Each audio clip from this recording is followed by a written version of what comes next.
ये था कि मैं स्टार्टिंग से ही अपनी प्राथमिकता मेरी जो थी वो सरकारी मतलब फ़ौज के लिए थोड़ा समर्पित थी। तो मुझे चुनौती के लिए मैं ऑलरेडी तैयार थी, तो मुझे कोई भी डिसीज़न लेने में वो उतना इफ़ेक्ट नहीं करता। जी, जिस तरीके से आपने बताया कि चुनौतियाँ नहीं थी, एक छोटे से गांव से निकलकर यहाँ से कैसा रहा है सफ़र आपका? एक छोटे से गांव से निकलना, फिर पूरे भारत में पूरे जाके देश स्तर पर काम करना, कि मतलब कैसा रहा सफ़र आपका ये पूरा दौर?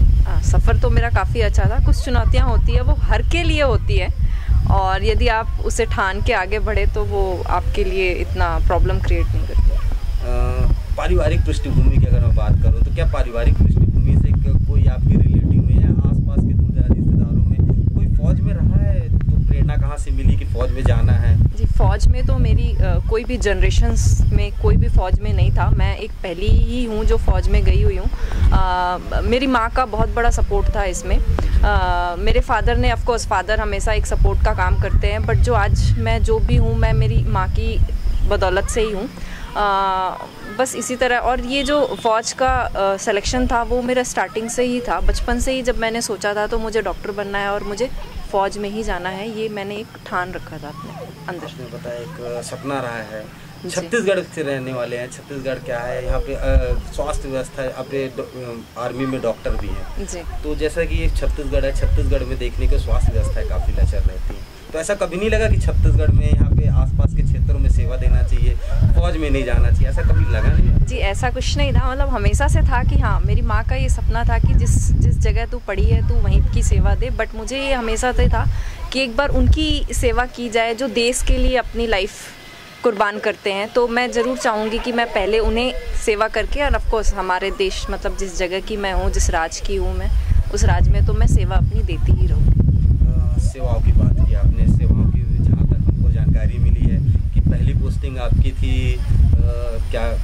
पचमढ़ी पोस्टिंग थी। पचमढ़ी से मेरठ, मेरठ से फिर सियाचिन जैसा ये कैसा अनुभव रहा है? क्योंकि जितना हम सियाचिन के बारे में जानते हैं तो सियाचिन पूरा ग्लेशियर क्षेत्र है, बर्फीला क्षेत्र है, कम डिग्री टेम्परेचर में काम करना होता है, तो किस तरीके का अनुभव रहा है इस काम का? ऑफ कोर्स चुनौतियां हर जगह होती हैं। तो पहले मैं पचमढ़ी में पोस्टेड थी, वो पहली पोस्टिंग थी मेरी, तो वो हमेशा से मेरे होम टाउन के पास की जगह वो प्रेफर करते हैं, क्योंकि एज अ सिविलियन जब हम पहली बार फ़ौज में जाते हैं तो उनको भी लगता है कि एटमॉस्फेयर पे थोड़ा सा ढल जाए। फिर उसके बाद मेरी पोस्टिंग मेरठ में आई, एंड देन मैं ग्लेशियर में पोस्टेड थी। तो मेरी ग्लेशियर में पोस्टिंग 2.5 ईयर्स के लिए थी। मैं 18,000 फीट पे पोस्टेड थी और मैं पहली लेडी गई थी आफ्टर 17 ईयर्स। थोड़ी डिफ़िकल्टी ऑफ कोर्स -22 -50 तक टेम्परेचर जाता था, तो पानी के लिए भी काफ़ी दिक्कत होती थी वहाँ पे। बट हाँ, एटमॉस्फेयर ऐसा था, धीरे धीरे एडजस्ट करते हुए वो सब कुछ हो गया और मेरा टेन्योर बहुत अच्छा बीता वहाँ पे। जैसे आपने बताया कि कम डिग्री के टेम्परेचर में काम करना रहता था, कई सारी स्थितियाँ निर्मित होती हैं, और ऐसी स्थिति में छोटे से गांव से निकलकर एक गांव से निकलकर आदिवासी अंचल क्षेत्र से निकलकर इतने बड़े पद पर जाना। चूँकि आज महिलाओं की बात अगर की जाए तो महिलाओं को एक तरीके से आगे बढ़ने के लिए आगे नहीं बढ़ने दिया जाता है।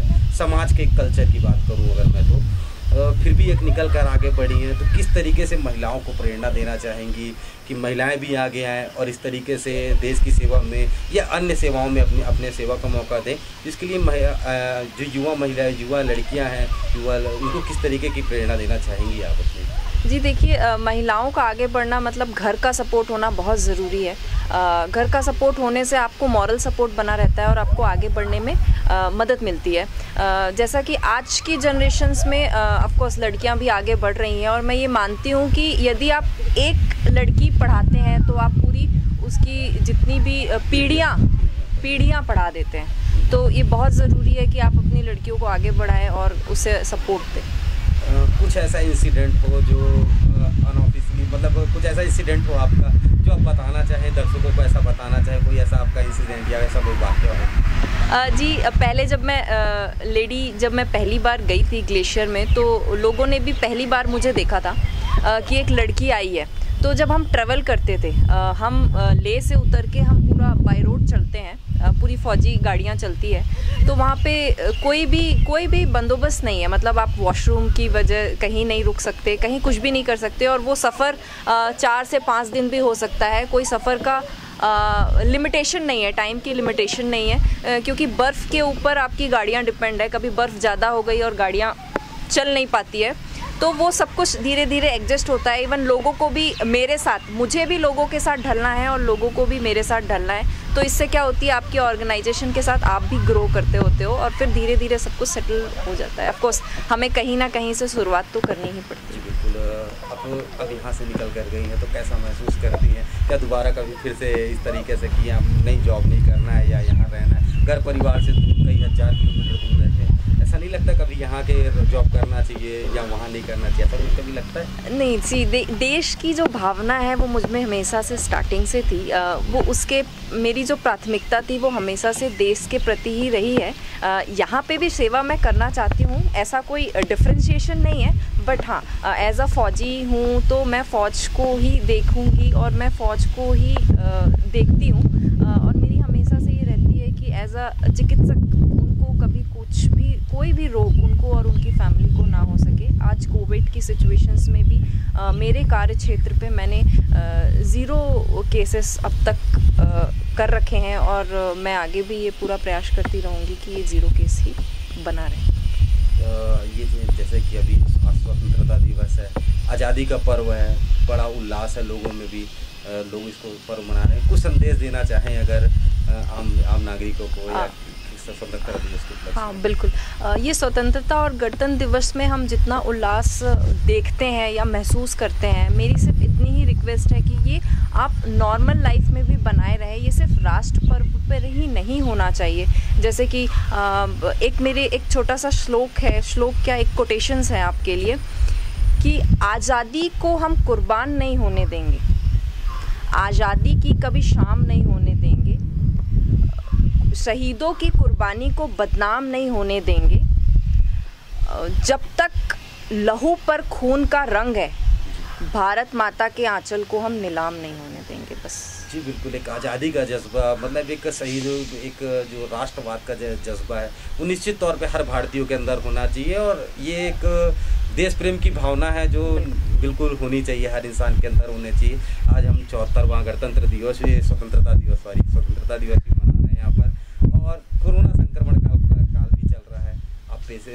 आप डॉक्टर भी हैं, तो ये कोरोना संक्रमण के बारे में अगर बताना चाहें कुछ। कोरोना, देखिए ये एक वायरस है, इससे मतलब इतना घबराना नहीं है हमें। ये वायरस है, नॉर्मल वायरस भी हमें होते हैं, वायरल फीवर्स भी होते हैं जो अपने आप ही ठीक हो जाते हैं। बस हमें जो प्रिकॉशन है, बिल्कुल प्रिकॉशन लेके चलना है, सोशल डिस्टेंसिंग बना के रखना है, हैंड क्लियर्स रखने हैं, फेस मास्क पहनना है, दैट्स इट। और अपनी जितने भी गर्म पानी पीना है, समय समय पर खाना है, इतना ही ध्यान रखना है। ये कोई जानलेवा बीमारी नहीं है, बट हाँ, हमें अपने आप को सुरक्षित रखते हुए चलना है ताकि हमारे जो बूढ़े हैं घर में उनका हम ध्यान रख सकें, क्योंकि ये बीमारी जो है ये सिर्फ बूढ़ों को ही, जिसका इम्यून सिस्टम ऑलरेडी लो है, उन्हीं को इफ़ेक्ट करती है। एक नॉर्मल यंग जनरेशंस में ये उतना इफ़ेक्टिव नहीं है। तो ये थी हमारे साथ पहली महिला डॉक्टर जो मेजर के पद पर पदस्थ हैं। तब फिर किसी अन्य शख्सियत के साथ मुलाकात होगी, तब तक